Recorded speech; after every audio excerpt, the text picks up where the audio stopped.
What it do, cuckolds? It's your boy, the hater, up in this piece, and I'm getting ready for the holidays. But for now, hater on the road! That's right, cucks.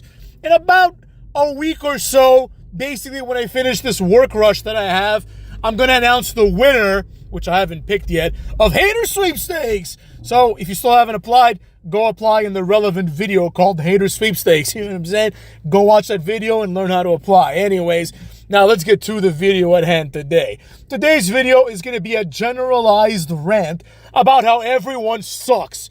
You know, I was thinking about video ideas, and then I just thought to myself, wow, everyone sucks.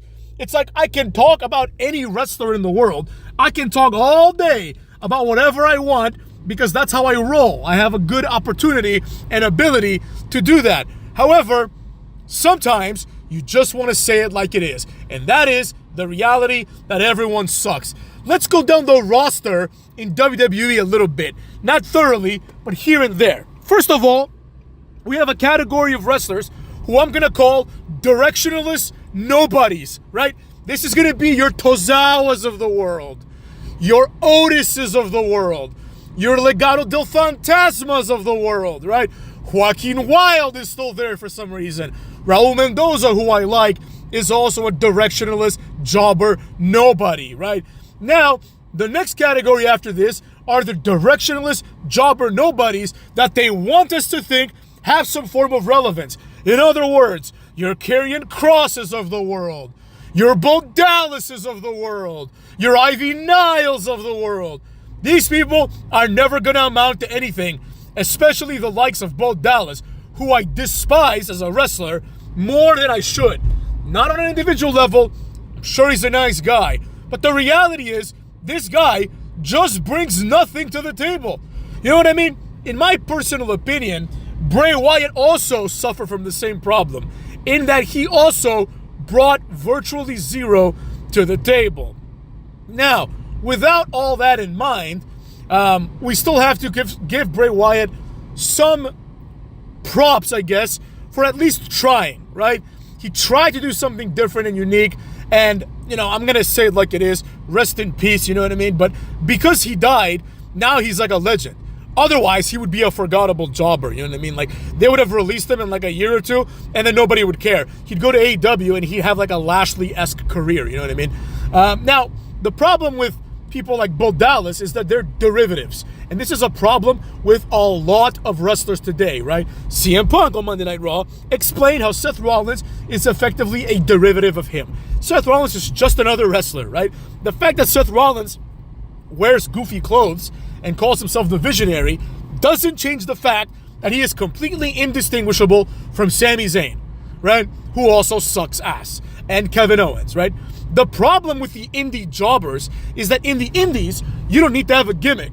So you have to rise based on other attributes, right? Some wrestlers have other attributes that are, you know, worthwhile. And these people have the capacity once in a while to eventually become, you know, I don't want to say stars, but to eventually become like quasi-stars, right? Like, you know, like an AJ Styles, right?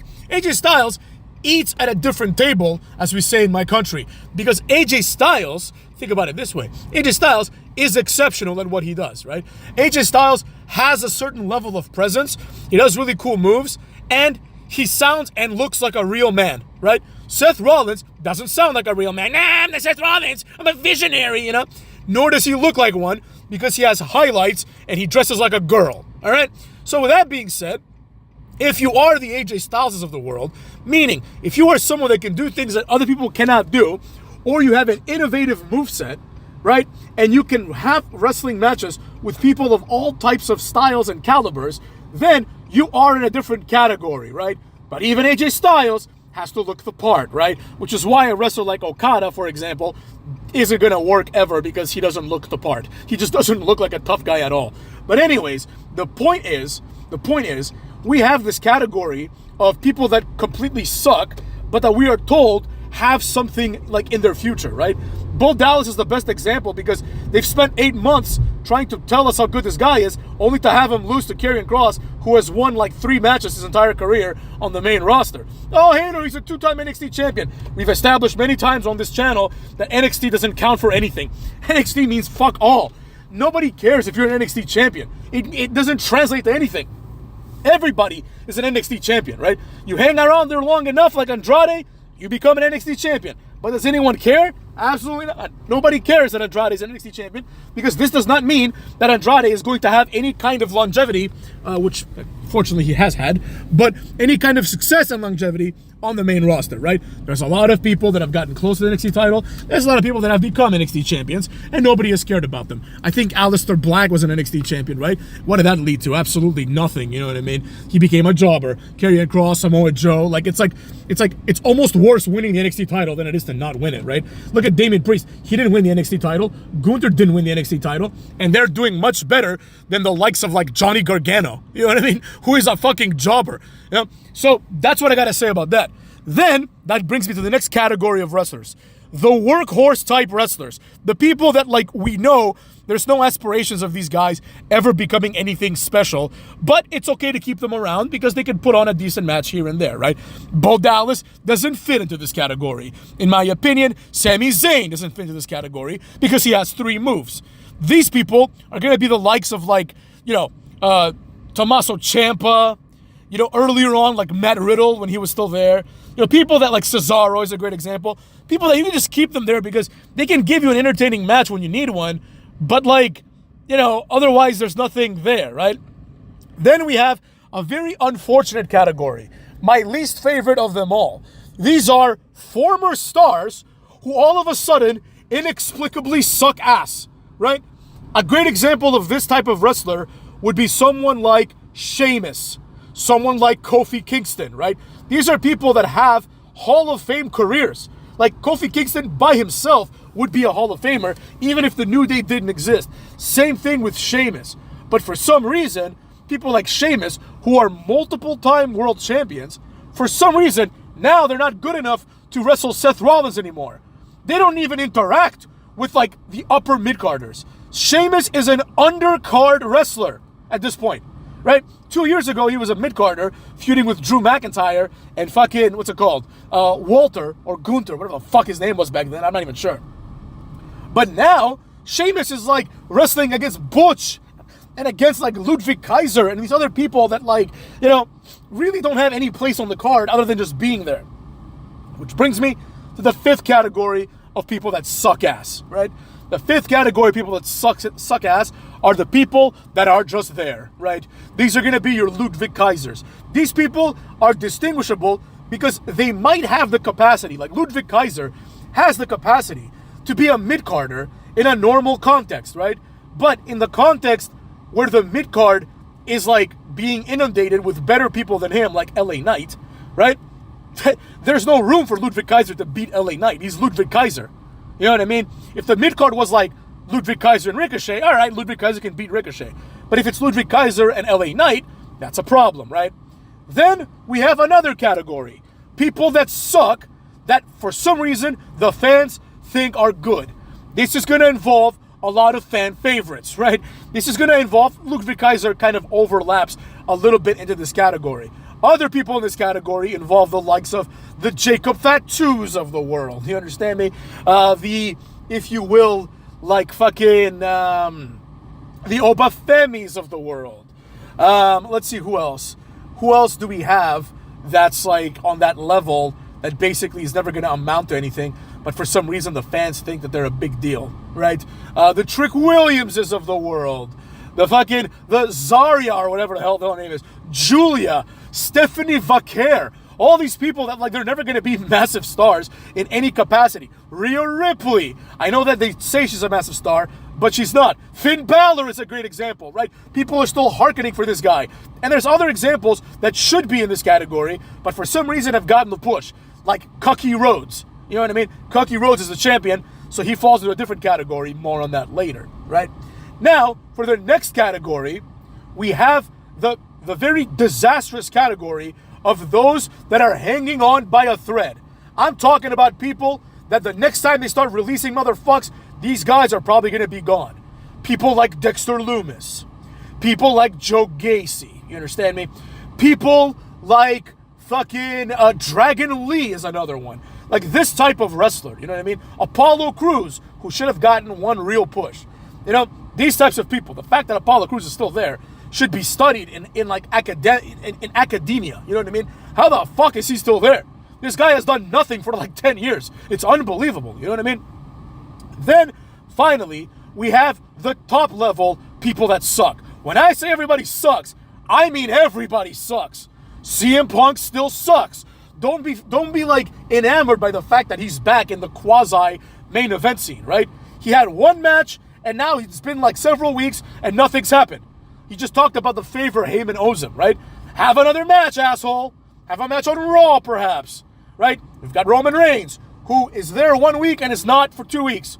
He's supposed to be in this big-time feud where the whole wrestling landscape revolves around this feud. Like, people like Drew McIntyre are nonsensically attacking people like Sami Zayn because they align with Roman Reigns. And Roman Reigns, it can't be bothered to show up. Now, it's one thing if you're the champion and you don't want to show up as Roman Reigns because you're supposed to be this, like, dominant champion. It's another thing entirely when you are a jobber who loses to Sol Sikoa and you want to be the tribal chief, but you refuse to be there. That's just inexcusable. And, of course, barring these last few weeks, which I will give credit for, Cookie Rhodes falls into this category as well. He's wrestled a couple of weeks here and there, but let's be real. Cookie Rhodes is not good enough to take time off. In addition, you have Gunther on the other side, right? Gunther on the other side, like, barely wrestles. He wrestles only on pay-per-views as well. He's supposed to be the Workhorse champion, but this title is being treated like the WWE title, but not in a good way, because every title is being treated like that. That's why SmackDown, like 2 weeks ago, was so good, because we had new tag team champions.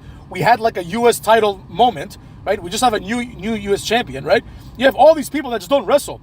And then here's the other category. People that are being held back by this system. I can think of only two.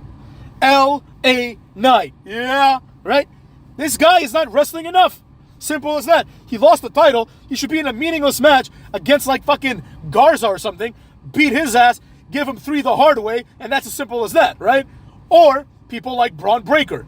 All Braun Breaker does now is he cuts random ass 15-second promos and anticipates his next challenger. The problem is that the challenger must be established through like a 5-week-long Intercontinental tournament.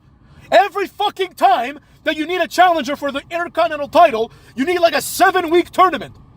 First, Xavier Woods has to play a 2-man sack race with Kofi Kingston to determine which one of them is going to wrestle Karrion Kross.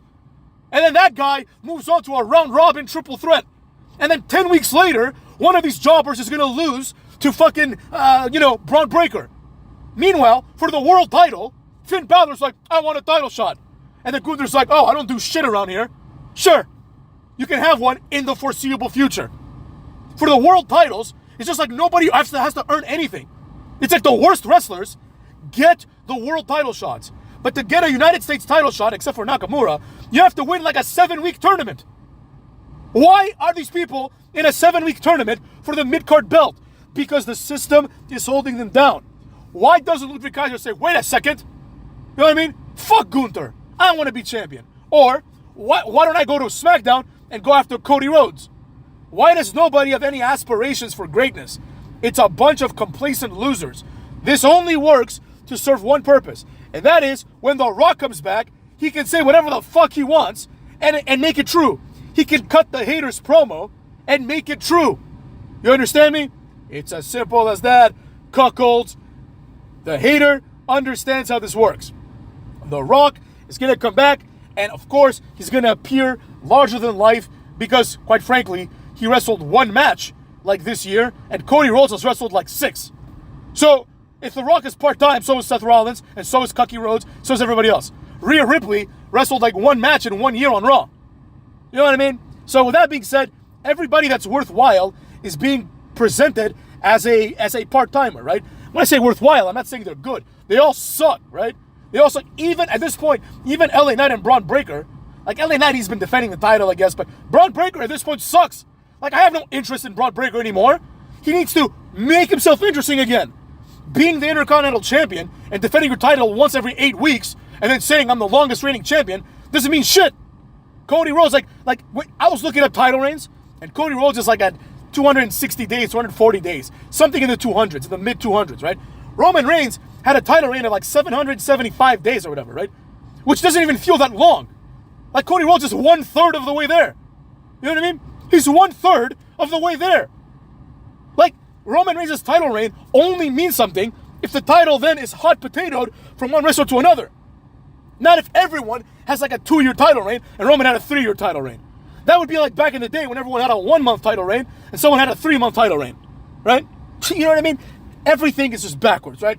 I'm hoping that by next year, the Netflix deal will shuffle the deck around a little bit. Maybe things will start happening. Because I don't know how you're going to do it, but during Netflix, you're going to have these people wrestle, right? It's not enough. It's not enough, cucks. Now they don't give a shit anymore because they just got a new deal with USA for SmackDown, and they have a deal with Netflix. So, who gives a fuck about what USA Network says with respect to Monday Night Raw? But that's all there is to it, cucks. I got nothing more to say about this shit.